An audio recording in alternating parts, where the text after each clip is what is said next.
Vem cá, como que tá sendo o seu 2023? A gente faz tantos planos, né? Tantos sonhos, mas na hora de pôr o quê? Na prática, é mais complicado, né? Hoje eu recebo o psicólogo Rodrigo Bonetti e ele vai nos ensinar algumas estratégias, técnicas para administrar melhor o tempo em meio ao caos do dia a dia. Boa tarde, Rodrigo, tudo bem contigo? Boa tarde, Patrícia. Tudo ótimo contigo? Tudo bem, graças a Deus também. Então, perfeito. Gestão do tempo tem sido uma tarefa, às vezes, um pouco difícil para algumas pessoas, Rodrigo, é isso? Eu diria para a grande maioria, né? Primeiro porque a gente sempre tem um monte de coisa para fazer, né? Quem aí não chega no final do dia se sente atarefado, cansado, insatisfeito com a sua produção, né? E aí, inevitavelmente, gerir esse tempo passa a ser essencial, né, Patrícia? Tá, mas então é possível você administrar o tempo mesmo quando parece que você tem um turbilhão de coisas para fazer? Com toda certeza. A primeira coisa é a gente saber priorizar o nosso tempo, né? A gente vende o nosso tempo de forma muito barata. E você vê, o tempo é o único recurso que nós não conseguimos ter de volta, né? Todo o restante a gente até consegue investir, tempo não. Tempo gastou, gastou. E aí, se a gente para pensar nisso, a gente começa a valorizar um pouquinho mais e aprender que dizer não é sempre muito bom. Desde que você saiba, obviamente, como usar esse tempo, né? Porque só dizer não por dizer não, você vai passar por teimoso e chato. Mas quando você sabe o que você quer, que este é o segredo, dizer não passa a ser bem fundamental. Tá, então vamos lá, vamos para a prática agora, Rodrigo. Eu quero entender, então, como que eu vou fazer uma gestão do tempo, uma pessoa que trabalha, tá? Não sei, trabalha o dia todo, trabalha meio período, indiferente. Mas ela tem casa, né? Ou ele tem casa, esposa, marido, tem filhos. Como que eu faço para planejar o meu tempo? Perfeito. A gente tem que começar o nosso planejamento de tempo antes do dia iniciar, para começo de conversa. Eu diria até mais, antes da semana iniciar. Então, a primeira coisa que você vai fazer é dividir a sua vida em quadrantes, tá? Aspectos profissionais, pessoais. Nós vamos levar aqui aspectos de socialização, tá ok? E também aspecto aqui de diversão. Então, vocês vão dividir entre esses 4 quadrantes. Feito isso, vocês vão elencar as atividades que mais são importantes naquele momento. O principal fator, Patrícia, saber o que você quer da tua semana, tá? A gente tende a colocar muita coisa para o nosso transcorrer de semana. E chega no final do dia, você não vai dar conta, provavelmente, porque você não sabe quanto tempo necessariamente você consome daquele tempo, porque nunca parou para pensar. Então, coloque coisas essenciais, algo que realmente você vai fazer e vai dar cabo disso.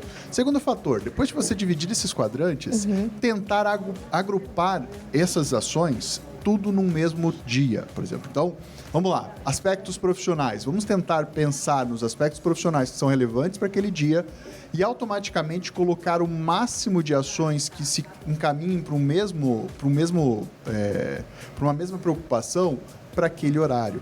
Porque isso também é um ponto importante. O nosso cérebro ele gasta muito mais tempo para parar uma atividade e iniciar outra do que continuar fazendo. E esse é um dos erros que a maioria das pessoas cometem. Tá, mas te interrompendo ali, eu vou colocar horários, por exemplo, das 10 às 10h15 eu vou fazer tal coisa. Perfeito. Então, vamos lá. Dividimos aqui em aspecto, então, né? Segunda-feira, terça-feira, quarta-feira, quinta-feira e sexta-feira. E vamos ter que dividir, obviamente, por períodos, tá? Eu diria que nem necessariamente a hora, porque às vezes você vai ter algumas atividades que vão extrapolar uma hora, né, corrente. Mas você dividir amanhã, por exemplo, em 2 manhãs, né? Até o horário das 10 e das 10 até o meio-dia. Você vai agrupar o máximo de atividades similares nesses períodos. Então, se nós estamos falando de segunda de manhã, lá 8 até as 10 horas, tente pensar no máximo de atividades que você possa fazer dentro deste horário. Se nós estamos em ambiente de trabalho, programe o seu horário de trabalho, tá? Aqui é uma situação bem comum. A maioria das pessoas não sabem exatamente o que fazem e acreditam que o que fazem é muita coisa. Olha só que interessante. A gente gasta mais energia, então eu havia falado do iniciar e parar uma atividade. O segundo fator que mais gasta energia é a nossa mente acreditar que aquilo vai ser difícil de ser executado. Então, quando você não coloca no papel, você tende a acreditar que você faz muita coisa ao longo do teu dia e você se sente cansado. O teu cansaço provavelmente ocorre porque você está tentando fazer com que a sua mente reproduza situações de adversidade com uma certa constância, em vez de você colocar isso no papel e simplesmente realizá-lo. Então, esses dois fatores são fatores primordiais para a organização de tempo.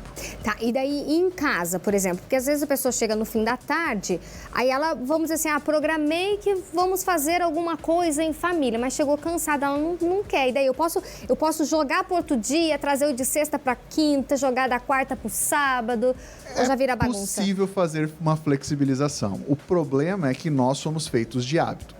Então o hábito aqui faz toda a diferença. Faz toda a diferença. Manter aquela atividade, padronizar.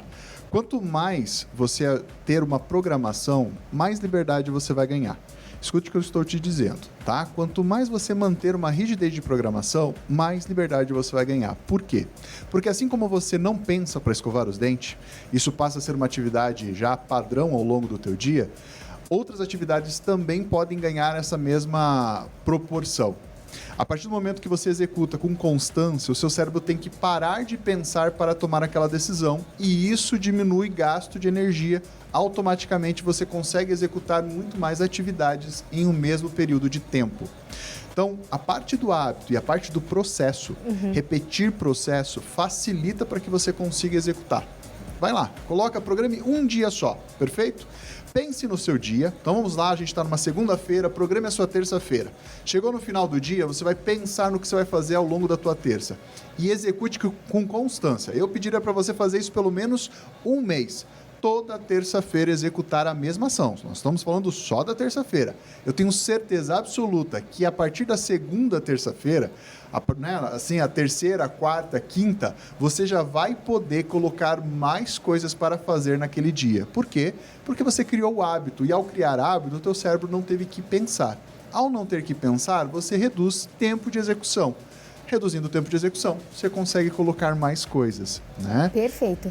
Outro ponto muito importante, Patrícia, é você saber também utilizar de todas as áreas de execução do teu cérebro. Então, pense no teu dia sempre planejando uma área de descanso, né? Um momento a qual você possa mudar o foco ali de atenção cognitiva. Então, se você está muito atento a uma determinada atividade, tem uma pausa. Não precisa ser muito tempo, não, mas o simples fato de você mudar o estímulo, vai lá, né? Observa algumas coisas, facilita para o teu cérebro dar uma descansada. Isso também otimiza a tua produção de tempo. E para a gente fechar com chave de ouro, isso tudo vai ajudar a pessoa, por exemplo, aqueles que traçaram metas para 2023, que traçaram os chamados sonhos para 2023, ajudar a realizar tudo isso. Perfeito. E aí entra um ponto muito importante que eu volto a repetir. Estabeleça uma coisa que você vai precisar realizar. Estamos falando de dia? Pense em uma atividade que você obrigatoriamente tem que executar. As outras, elas são opcionais. Estamos falando de semana? A mesma coisa. Uma atividade que você precisa fazer. E se estamos falando de ano, nós precisamos ter uma meta específica. E essa meta não pode falhar. Então, estamos falando de atividade física? É fazer atividade física. As outras ações, por exemplo, comer bem, né, se alimentar de forma saudável, até pode dar uma escapadinha, mas atividade física, não. Vocês vão ver que quando você se concentra em uma, automaticamente as outras também começam a acontecer com mais facilidade. Que legal, gente. Olha só quantas dicas, hein? Quantas luzes aqui para vocês, juntinho com o nosso Rodrigo Bonetti. Muito obrigada, viu, Rodrigo? Passa o seu Instagram, que eu sei que lá tem muito conteúdo, inclusive sobre gestão do tempo. Isso aí. Então, Bonetti.Rodrigo, minha gente. BONETTI.Rodrigo. Vamos falar mais sobre gestão de tempo. Me acompanhe. Perfeito. Muito obrigada mais uma vez e até a próxima, Rodrigo. Eu que agradeço, Patrícia.